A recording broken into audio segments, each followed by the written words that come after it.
We're reading the Chofetz Chaim on Proper Speech, Day 65. Taking the law into one's hands.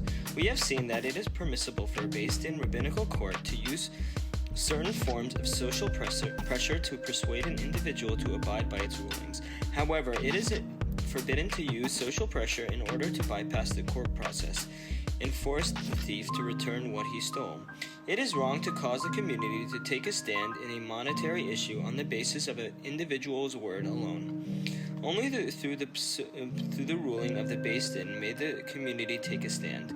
Thus, it is correct to ensure that the parties come before a based-in, but it is forbidden to personally ostracize the enforcement of what one believes to be justice. A swindler comes to town. People who speak Lashon Hara tend to rationalize their sinful behavior with the contention that the listener wanted to hear the gossip and that he obviously enjoyed it. Moreover, the two remained good friends after their discussion. Could one really be guilty of causing his listener harm when he obviously had such a good time? The fallacy of such thinking can be explained with the following parable. A swindler came to a certain town and disguised himself as a respected leader of the community. When a visitor arrived in the town, the swindler welcomed him like an old friend and invited him to a local inn, where the two could enjoy each other's company. At the inn, the swindler said, "It's been so many years since the last time we saw one another.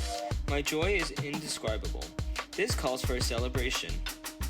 Please go to the counter and tell the manager to serve us the very best of everything he has to offer. Of course, I'll pay the bill." The two wined and dined until they had both eaten more than their fill. At that point, the swindler slipped out of the door, leaving his guests with an enormous bill to pay. The poor fellow explained to the manager what had transpired, but to no avail. "All I know," said the manager, "is that you came to the counter and ordered all that food and drink. Whatever happened between you and the other fellow is none of my concern. Pay up."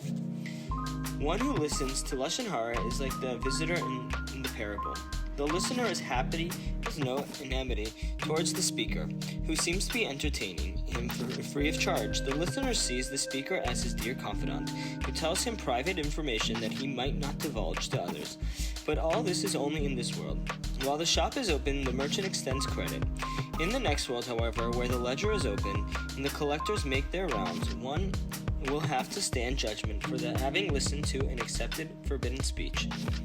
Every word that he listened to will be recorded there, and he will have to pay a very heavy price. Thanks, and we'll continue tomorrow.